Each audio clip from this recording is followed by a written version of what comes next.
नमस्कार, मैं हूं आपके साथ अक्षता मौर्य। आप देख रहे हैं न्यूज़ 7 हिंदी। आइए नजर डालते हैं उत्तर प्रदेश की मुख्य खबरों पर। कानपुर के छत्रपति शाहूजी महाराज विश्वविद्यालय में गोस्वामी तुलसीदास की जयंती प्रभावी कार्यक्रम का आयोजन किया गया, जहां मुख्य अतिथि के रूप में डिप्टी सीएम ब्रजेश पाठक और कई संत समाज के लोग मौजूद रहे। बताते चले कि इस दौरान CSJMU परिसर में तुलसीदास की संगमरमर से बनी प्रतिमा का डिप्टी सीएम ने अनावरण करते हुए छात्र छात्राओं को नैतिक शिक्षा के साथ संस्कारों से भी जुड़ने का संदेश दिया। बताते चले कि कार्यक्रम के दौरान श्रीमद् भागवत गीता, वैदिक वाग्मय शोध पीठ तथा सनातन सेवा संघ कानपुर प्रांत के संयुक्त तत्वाधान में गीता का कालजयी संदेश नामक पत्रिका का विमोचन भी किया गया। वहीं सपा सांसद डिंपल यादव के कपड़ों पर हुई अभद्र टिप्पणी पर अखिलेश की चुप्पी के मामले में उन्होंने कहा कि हमारे संस्कारों में हम अपनी बहु बेटियों की इज्जत करते हैं, उनको प्रणाम करते हैं, और जिन्होंने बहु बेटियों पर अभद्र बोला है, प्रभु उनको सद्बुद्धि दे। प्रभु एक न एक दिन उनको दंड जरूर देंगे।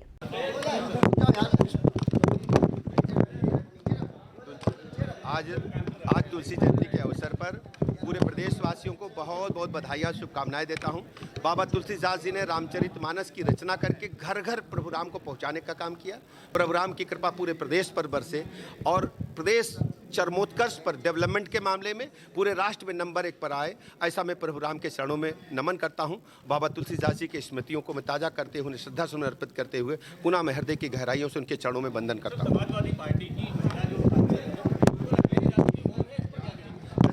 दरअसल हमारे जो संस्कार कहते हैं, हम अपनी बहु बेटियों की इज्जत करते हैं और इस मामले में किसी भी विवाद में हम पड़ना नहीं चाहते। हम प्रणाम करते हैं अपनी बहु बेटियों को, और जिन लोगों ने इसको कहा है उनको मतलब प्रभु मैं कहता हूँ सद्बुद्धि दे और ईश्वर उनका जरूर कुछ ना कुछ इसको दंड दे। मेरा नाम नीलम सिंह है। कानपुर में एक बार फिर साइबर क्राइम का बड़ा मामला सामने आया है, जहां मार्केट मास्टर नाम के ऐप के जरिए अपने आप को एक्सपर्ट बताने वाले कुछ लोगों ने एक व्हाट्सएप ग्रुप बनाया और उसमें जुड़े सैकड़ों लोगों से करोड़ों की ठगी करके ऐप और व्हाट्सएप ग्रुप बंद कर दिया। उधर ऐप बंद होने के बाद लोगों ने अपने आप को जब ठगा महसूस किया तो साइबर क्राइम ऑफिस में शिकायत दर्ज कराई है, जिसके बाद अब साइबर क्राइम टीम पूरे मामले की जांच कर रही है। बताते चले कि पुलिस ऑफिस में शिकायत लेकर पहुंचे दर्जनों लोगों ने बताया कि शातिर ठगों ने उन्हें मार्केट मास्टर ऐप पर निवेश के बाद अच्छे मुनाफे का लालच दिया था, जिसके बाद ग्रुप से जुड़े सैकड़ों लोगों ने 6-6 हजार रुपए इन्वेस्ट किए और अपने मिलने वालों से भी ऐप पर रुपए लगवाने को कहा था। उधर इस पूरे मामले में डीसीपी क्राइम ने ठगी का शिकार हुए लोगों को आश्वासन दिया है कि जल्द ही ठगों के गिरोह का पर्दाफाश किया जाएगा।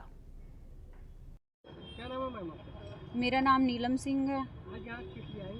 हम लोग यहाँ पर आए हैं, हम लोगों के साथ साइबर स्कैम हो गया है, जिसमें हम लोगों का करोड़ों रुपए चला गया है। साइबर ठगों ने ठग लिया है। एक मार्केट मास्टर ऐप था जिसमें निवेश करना था और अच्छा इंटरेस्ट पर डे देने का उसमें प्रावधान था, और उस ऐप को एक WhatsApp group, Agra WhatsApp group, जिसका ग्रुप एडमिन रविंदर कपूर था, उसने बनाया था। उसके ज़रिए ये संचालित किया जा रहा था। उसमें और भी 8-10 ग्रुप एडमिन थे जो योजनाओं को कैसे निवेश करना, क्या लाभ हैं, उसकी जानकारी देते थे। और कानपुर में रविंदर कपूर ने एक पवन गुप्ता नाम के व्यक्ति, गगन श्रीवास्तव और अजय निखिल, इन 3 व्यक्तियों को यहाँ पर लगाया था लोगों को जोड़ने के लिए। इन तीनों लोगों ने यहाँ पर कानपुर में लगभग 300 से 400 लोगों को जोड़ा, करोड़ों रुपए इन्वेस्ट कराया, और अभी 21 जुलाई को, सोमवार को, ये ऐप खूब एकदम से 9 बजे सुबह बंद हो गया, हैंग हो गया। उसके बाद हम लोग बहुत सभी परेशान हो गए। उसके बाद 6,000 रुपये और मांगा गया ग्रुप में कि 6,000 रुपये डालेंगे तो ऐप फिर से खुल जाएगा, जिसको साइबर टीम ने ब्लॉक कर रखा है। अगर आप 6,000 रुपये डालोगे तो फिर से, तो हमारे काफ़ी साथियों ने 6,000 रुपये फिर से डाल दिया। वो 6,000 भी लेके सारे लोग फरार हो गए। देखिए, आज एक प्रार्थना पत्र हमें प्राप्त हुआ है जिसमें मार्केट मास्टर नाम का एक ऐप है। इसके माध्यम से कई सारे जो इन्वेस्टर्स थे उनके साथ फ्रॉड हुआ है।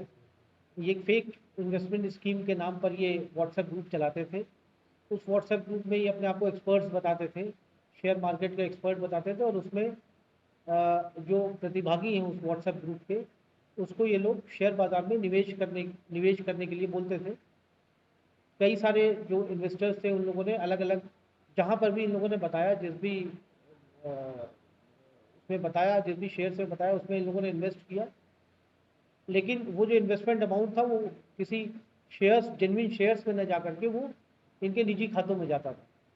ऐसा आरोप इन्होंने लगाया जो प्राप्त हमें प्राप्त हुआ है, और इसमें कई सारे क्योंकि इसके पीड़ित हैं, इन लोगों ने प्रार्थना दिया है। हम इसमें प्राथमिकी दर्ज करके इसमें जांच करेंगे, इसमें आगे की जो विधिक कार्रवाई होगी अमल में लाई जाएगी। इस उत्तर प्रदेश में होमगार्ड में 71 उत्तर प्रदेश के होमगार्ड के डीजी विजय मौर्य ने आज होमगार्ड मुख्यालय पर प्रेस वार्ता किया, जिसमें उन्होंने बताया कि जब अब होमगार्ड के वेतन और रोजगारी भत्ता में बढ़ोतरी किया गया है, अब जो यूपी के सिपाही की तनख्वाह होगी वही होमगार्ड के जवानों की भी तनख्वाह की जाएगी। साथ ही जिस दिन उन्हें ड्यूटी नहीं मिलेगा उसी दिन की भी उन्हें रोजगारी भत्ता उनके अकाउंट में तुरंत पहुंचाया जाएगा। होमगार्ड के जवानों के लिए और होमगार्ड के अधिकारियों के लिए योगी सरकार में बहुत सारी अच्छी व्यवस्थाएं दी गई हैं। होमगार्ड के डीजी विजय मौर्य ने बताया कि कुंभ में हमारे होमगार्ड के 1400 जवान की तैनाती की गई थी। आने वाले समय में ट्रैफिक से लेकर और एआई की टेक्नोलॉजी में हमारे होमगार्ड के जवान पायलट के रूप में देखे जाएंगे। इस समय उत्तर प्रदेश में होमगार्ड में 71,000 से भी ज्यादा होमगार्ड के स्वयंसेवी प्रतिस्थापित हैं। उत्तर प्रदेश के होमगार्ड्स की सभी ड्यूटियां कंप्यूटर द्वारा, सॉफ्टवेयर द्वारा प्रतिस्थापित होती हैं। इनका दैनिक भत्ता कांस्टेबल के दैनिक वेतन के बराबर होता है और समय समय पर जो महंगाई भत्ता होता है वो जुड़ता रहता है। हम होमगार्ड के जवान जो स्वयंसेवक हैं वे एक और जहां पर कि यूपी 112 की आपात व्यवस्था में पायलट का काम कर रहे हैं, लगभग 9,000 के आसपास ऐसी व्यवस्था में लगे हैं। साथ साथ 5,000 से भी ज्यादा हमारे होमगार्ड के स्वयंसेवक ट्रैफिक व्यवस्था में लगे हुए हैं। इसके साथ साथ मजिस्ट्रेसी, जुडिशियरी तथा पुलिस थानों पर पुलिस के सहायक के रूप में इनकी बहुत बड़ी भूमिका है और लगातार इस पर ड्यूटी कर रहे हैं।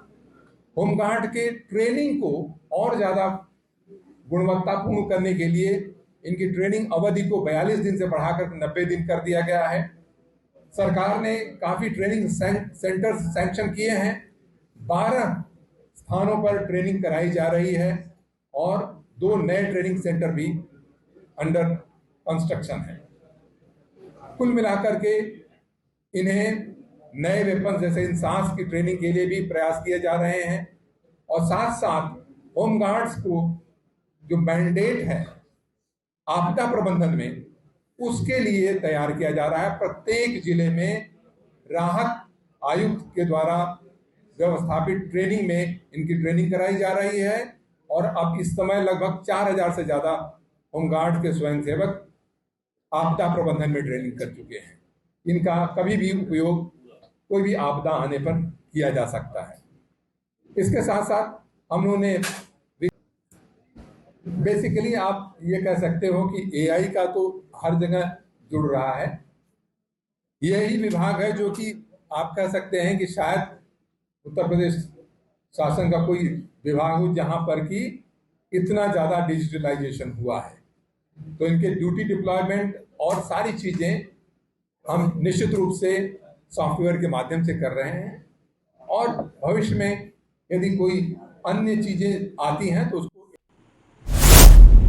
विविध प्रचार प्रसार माध्यमों से द्वारा झांसी के मोड़ थाना क्षेत्र अंतर्गत एक महिला के पति के द्वारा उसकी पत्नी को बंधक बनाने का मामला प्रकाश में आया था, जिसमें पति द्वारा यह आरोप लगाया गया था कि समूह के लोन की किस्त जमा न करने के नाम पर लोन कंपनी के द्वारा उनकी पत्नी को बंधक बना लिया गया। उसने 112 पर इसकी सूचना दी। मौके पर पहुंची पुलिस ने दोनों लोगों को थाने बुलाकर पूछताछ की। इसके बाद मोड़ थाना प्रभारी के द्वारा सीसीटीवी फुटेज की जाँच हुई, जिसमें दोनों पक्ष आपस में बैठकर बातचीत करते हुए नजर आए। कंपनी के द्वारा किसी भी तरह से उक्त महिला को बंधक नहीं बनाया गया। वहीं पुलिस अधीक्षक ग्रामीण के द्वारा इस पूरे प्रकरण की गहनता से जांच की गई। शाम के समय दोनों पक्षों के द्वारा लिखित राजीनामा हो गया है। वहीं वरिष्ठ पुलिस अधीक्षक ने बताया कि महिला को बंधक बनाए जाने की खबर पूरी तरह से झूठी और बेबुनियाद थी। विविध प्रचार प्रसार माध्यमों से द्वारा एक खबर प्रकाशित किया जा रहा है कि जनपद झांसी के ताना मोड़ में एक बैंक द्वारा एक शिकायतकर्ता और उनकी धर्मपत्नी को बंधक बनाकर बिठाया गया और उनके ऊपर किस्त जमा करने के दबाव बनाया गया। जब एसपी आरए के नेतृत्व में सीओ मोट और एसएचओ मोट के द्वारा जब जांच की गई थी और सीसीटीवी फुटेजेस का अवलोकन किया गया था, तो ये बात समझ में आई है कि शिकायतकर्ता और उनकी धर्मपत्नी के साथ बैंक वार्तालाप करने की फुटेज सामने आई है। कहीं पर उनके द्वारा ये दंपति को मिस हैंडलिंग करने का कोई चीज़ सामने नहीं आया। और भी ये बात प्रकाश में आई है कि बैंक और जो दंपति के बीच में किस्तों के संबंधित सामंजस्य नहीं बनी है और उसी को लेकर इनके बीच में वार्तालाप हुई है। जब इनके बीच में सामंजस्य नहीं बना है तो शिकायतकर्ता ने 112 में पुलिस को कॉल किया था और उसके बाद दोनों पक्ष थाने पर आए थे और थाने पर इन लोगों ने अपनी समझौता कर लिया और सामंजस्य बनाकर फिर चले गए थे। इस पूरी चीज़ को गहनता से फिर से लेते हुए एसपी आर्य को हमने ये निर्देश किया है कि एक जॉइंट रिपोर्ट पुलिस और प्रशासन के द्वारा सीसीटीवी फुटेजेस, शिकायतकर्ता का बयान और बैंक के द्वारा का भी पूरे डिटेल्स लेते हुए एक रिपोर्ट प्रेषित करने हेतु आदेशित किया गया है। बाकी आप सभी को ये आग्रह है कि बिना जांच के और बिना तथ्य को क्या घटना हुई? मकर स्कूल जा रहे थे टेक वाले। मोहब्बत जनपद में गुरुवार सुबह एक सड़क हादसा उस समय हो गया जब मकरबई गांव से छात्राओं को लेकर कबराई जा रहे एक ई रिक्शा डर्रा गांव के पास सड़क दुर्घटना का शिकार हो गया। हादसा तब हुआ जब एक ट्रक ने ई रिक्शा को पीछे से जोरदार टक्कर मार दी जिससे ई रिक्शा अनियंत्रित होकर पलट गया। इस हादसे में ई रिक्शा में सवार 8 छात्राओं में से 6 घायल हो गई हैं, जिनमें एक की हालत गंभीर बताई जा रही है। बताया जा रहा है कि सभी छात्राएं मकरबई गांव की रहने वाली हैं और प्रतिदिन की तरह कबरई में संचालित बद्री सिंह बल का इंटर कॉलेज पढ़ने के लिए ई रिक्शा से जा रही थी। डहरा गांव के पास ट्रक की टक्कर के बाद ई रिक्शा सड़क किनारे पलट गया। हादसे के तुरंत बाद ग्रामीण मौके पर पहुंचे और सभी घायलों को जिला अस्पताल भिजवाया गया है, जहां उनका इलाज इमरजेंसी वार्ड में किया जा रहा है, जबकि गंभीर घायल छात्रा मुस्कान की वार्ड में भर्ती कराया गया है। क्या घटना हुई? मकरबई से आ रहे थे, स्कूल जा रहे थे तो टेक वाले ने पीछे से मार दी। कितने लोग बैठे थे आप लोग? 8-9 लोग। कितने लोग घायल हो गए? 5-6 लोग घायल हो गए। अभी कहाँ है इलाज कराने? मोहब्बा के अस्पताल।